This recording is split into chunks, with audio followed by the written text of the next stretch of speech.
तो क्या हाल है दोस्तों, कैसे हो सब लोग। होपफुली सब लोग ठीक हो गए। और आज हम बात करने वाले हैं वन पीस का एपिसोड नंबर 1139 के बारे में। तो बिना वक्त गवाए बढ़ेंगे हम सीधा इसकी वीडियो में।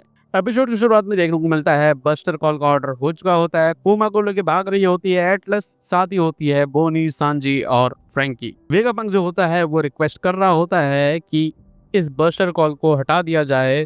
और सैटर्न का कहना ये होता है कि ये जो आइलैंड है ये वर्ल्ड गवर्नमेंट को थ्रेट के तौर पे दिख रहा है और उनको डराने के लिए ये बनाया गया है, इसीलिए सारी शिप्स तैयार हो जाओ फायर करने के लिए। वेगापंक फिर कहता है कि बस्टर कॉल हटाओ, ये जो आइलैंड है ये फ्यूचर है ह्यूमन काइंड का। सारे जितने भी नेवी ऑफिसर्स होते हैं, नेवी के सोल्जर्स होते हैं, भाग रहे होते हैं शिप पे ताकि इस जगह को खाली कर दिया जाए और यहाँ बम्बार्डमेंट शुरू हो। हालांकि इन लोगों को खाली ऑर्डर फॉलो करने पड़ते हैं, कोई नहीं भी चाहेगा तो भी उनको अटैक करना पड़ेगा। बोनी जो होती है लगातार कुमा को देख रही होती है, उसकी बॉडी को देख रही होती है, उसकी आंखों से आंसू गिरने लगते हैं दोबारा। वहाँ पूरी कोशिश कर रहा होता है वेगापंक कि इस जगह को बचा सके वो। उतने में एक ऑफिसर आती है, एडमिरल बोर्सालिनो। वो कहती है सेंट सैटर्न यहाँ पे रहना डेंजरस है, तो क्या आप शिप के लिए प्रोसीड करेंगे। सैटर्न कहता है कि वो और किजारू यही रहेंगे, तुम सारे लोग यहाँ से निकलो, जैसे ही पहुंचोगे वहां से तुम बम्बार्डमेंट शुरू करो। किजारू इशारा करता है कि चलो यहाँ से जाओ। वेगापंक एक ट्राई और लेता है और कहता है कि खाली तुम लोग अगर मेरे को मार दोगे तो काम नहीं चलेगा क्या। तुम लोग मेरे को मार दो लेकिन इस आइलैंड को ऐसे ही रहने दो और बाकी लोगों को भी जाने दो। एगहेंट जो है वो लेटेस्ट रिसर्च की फाइंडिंग का एक होम की तरह है। यहाँ पे सारी की सारी स्टडीज हैं। अगर डिस्ट्रॉय हो गया तो हम 100 साल पीछे चले जाएंगे, इसलिए बस्टर कॉल को हटाओ। किजारू की तरफ भी कहता है। किजारू देख कर उसको थोड़ा सा उदास होता है, लेकिन किजारू भी कुछ नहीं कर सकता है। सैटर्न कहता है कि अगर तू यहाँ पे कुछ और भी चीजें हाइड कर रहा होगा तो वो और बुरा होगा वर्ल्ड गवर्नमेंट के लिए, इसीलिए हमें ये प्रोग्रेस रोकनी होगी यहीं पे। वेगापंक अपना सर झुका देता है, बैक करने लगता है, भीख मांगने लगता है कि ह्यूमैनिटी के लिए जाने दिया जाए। सैटर्न कहता है कि मैं तुमको बताना भूल गया, लेकिन जो शिप्स जो हैं यहाँ से एस्केप करी थी कल, मैंने वहाँ पर उनको डिस्ट्रॉय करने का भी ऑर्डर दे दिया है और उनको ऑलरेडी नेवी परस्यू कर रही है और उनको ख़त्म कर दिया जाएगा। मे बी हो सकता है कि वर्ल्ड सेंचुरी के बारे में उन लोगों को भी कुछ पता हो, और अगर ऐसा हुआ तो वो सबके लिए खराब होगा। वहाँ देखने को मिलता है कुछ शिप्स होती हैं जो कि डूब रही होती हैं, वहाँ ब्लास्ट हो चुका होता है और सैटर्न कहता है कि वॉरशिप भेजी हुई है, मेक श्योर करेंगे कोई भी सर्वाइव ना करे। वेगापंक बिल्कुल शॉक में रहता है कि आखिर ये ऐसा कर कैसे सकता है। उन लोगों को कुछ भी नहीं पता है इस चीज़ के बारे में, वो सारे ही लोग इनोसेंट हैं टोटली। सैटर्न कहता है तेरी वजह से सारे लोग इन्वॉल्व हुए हैं वेगापंक, जैसे ओहारा में हुआ था वही अब एगहेंट में होगा। ओहारा ने लॉ को ब्रेक किया था, तुमने भी लॉ को ब्रेक किया है। तुम लोगों ने डिस्कवरी के नाम पे तुमने बहुत ज़्यादा चीज़ जान ली हैं और पास्ट को ज़्यादा दिखते रहे हो, इसलिए इस जगह को ख़त्म करना अब ज़रूरी है। तुम लोग बेवकूफ़ हो, ऐसे सैटर्न बोलता है इन सारी लोगों को, और इस आइलैंड के साथ तुम सारे ही लोग मारे जाओगे। उधर पैसाफिस्ता जो होते हैं वो भी मूव कर रहे होते हैं। सारे सोल्जर्स को वापस बुलाने का ऑर्डर होता है। पैसाफिस्ता जो होते हैं वो यहाँ रहने वाले होते हैं और वो रेडी होते हैं फायर करने के लिए। वैक्यूम रॉकेट की तरफ ये बढ़ रहे होते हैं तेजी से और एंट्रेंस पे वहाँ पहुँचते हैं। सांजी बोलता है कि तुम लोग सारे लोग ऊपर निकलो और एगहेड से निकलो, और वेगापंक को ये लेने जा रहा है। उसके बाद ये नामी से कम्युनिकेट करता है और कह रहा होता है तुम्हारा क्या स्टेटस है। नामी कहती है कि ये लोग लैब फेज में है। वहाँ ये खबर देता है बस्टर कॉल का ऑर्डर हो चुका है। ये सारे लोग पैनिक हो जाते हैं थोड़ा बहुत। रॉबिन कहती है क्या वो कुछ कर सकती है। चॉपर से समझाता है और कहता है तू आराम से शांति से रह, चीज़ें कंट्रोल में रहेंगी, चिंता मत कर।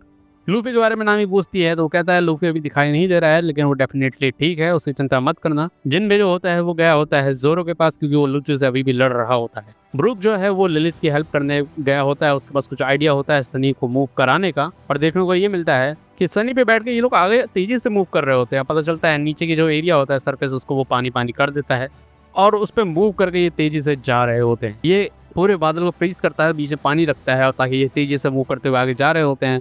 लिलिथ बहुत ज़्यादा एक्साइटेड होती है और ये कहती है लेकिन अब इसको हम रोकेंगे कैसे, और इसकी तरफ देखने लगती है और इसको कोई आइडिया नहीं होता है कि ये रोकेंगे कैसे, और एक्साइटमेंट सारा खत्म हो जाता है यहीं पे। उधर अभी पूरी तरह से तैयार होते हैं सारे के सारे मरीन्स। लेव फेज होता है अभी भी शील्ड से कवर रहता है, तो ये कहता है कि जो सेंटर एरिया है फ्यूचर सिटी का उसको टेक डाउन करा जाए। बस्टर कॉल स्टार्ट हो जाती है। ये लोग अटैक करना शुरुआत कर देते हैं और बहुत सारे गोले जो होते हैं वो सीधे शहर के अंदर गिरते हैं, ब्लास्ट होना शुरू हो जाते हैं। चारों ओर पैनिक सिचुएशन होने लगती है। लूफी अभी भी खा रहा होता है, खाते खाते बहुत मोटा हो गया होता है, उसके अंदर अब जगह नहीं बचती है। चारों ओर से नेवी ने उसे घेर रखा होता है। वहाँ भी एक ब्लास्ट होता है, लूफी हवा में उड़ता है, बाकी लोग जो होते हैं वो भी उड़ते हैं और अब ये लोग नहीं देख रहे होते हैं अंदर देवी है कि नहीं, ये सीधे बस्टर कॉल जो होता है वो चल रहा होता है। सिचुएशन देखते ही देखते बहुत ज़्यादा ख़राब होती है, चारों ओर आग लगी होती है, ब्लास्ट होते रहते हैं, लोग इंजर्ड हो रहे होते हैं, कुछ-कुछ नेवी ऑफ़िसर्स अभी भी रहते हैं, वो भाग रहे होते हैं, उनके ऊपर ब्लास्ट होता रहता है, पासाफिस्ता जो होता है वो भी टेक डाउन कर रहे होते हैं, वो भी नहीं रुक रहे होते हैं बिल्कुल और वेगापंक की आँखें बिल्कुल डेड जैसी हो जाती हैं, उसने सारी होप, सारी उम्मीद खो दी होती है अब, उसके अंदर कुछ भी नहीं बचता है। फ्यूचर ऑफ ह्यूमैनिटी उसके सामने नष्ट हो रहा होता है, जो उसने इतनी सालों की इतनी मेहनत करी थी, इतनी रिसर्च करी थी, वो ख़त्म हो रहा होता है सारा। उसका ड्रीम, उसका सपना पूरी तरह से तबाह हो रहा होता है। सैटर्न जो होता है किज़ारू को ऑर्डर देता है कि अब इसको ख़त्म कर दो।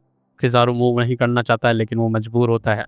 उतने में सांजी पीछे से आता है और कह रहा होता है, "ओह बेवकूफ़ की तरह वहाँ खड़ा क्यों है वेगापंक? वहाँ से भाग।" फेब्रुअरी फेज़ से वो डिपार्ट करते हैं लेवो फेज़ के लिए, मूव करते हैं बहुत ही तेज़ी से। 46 सेकंड में ये लोग सीधे पहुँचने वाले होते हैं फेब्रुअरी फेज़ में, लेकिन किज़ारू को जो होता है ध्यान जाता है उन लोगों की ओर और किज़ारू एक झटके में उस पूरी की पूरी वैक्यूम वाली चीज़ को कट कर देता है, टेक डाउन कर लेता है। वहाँ बोनी जो होती है वो गले लगा के बैठी होती है कुमा को, लेकिन वो ट्यूब कटने के बाद ये लोग सीधे फॉल डाउन नीचे करने लगते हैं। अब सांजी जो होता है तेज़ी से भागता हुआ जाता है ताकि वो बोनी को बचा सके और सैटर्न जो होता है इशारा करता है पैसिफिस्ता को कि तुम टेक डाउन करो कुमा को और बोनी को, शूट डाउन करके ख़त्म करो दोनों को। पैसिफिस्ता के निशाने पे होते हैं वो सारे ही लोग। पैसिफिस्ता मार्किंग कर रहा होता है, वो अपने टारगेट को लॉक करने में लगा होता है। उसके टारगेट में दिखाई दे रही होती है बोनी और वो अपनी लेज़र को प्रिपेयर करने लगते हैं। उतने में कुमा जो होता है फिर एक्टिवेट होता है और वो बोनी को किसी तरह पकड़ता है और फिर गले लगा लेता है, अपने सीने से चिपका लेता है। बोनी अगेन और रो रही होती है।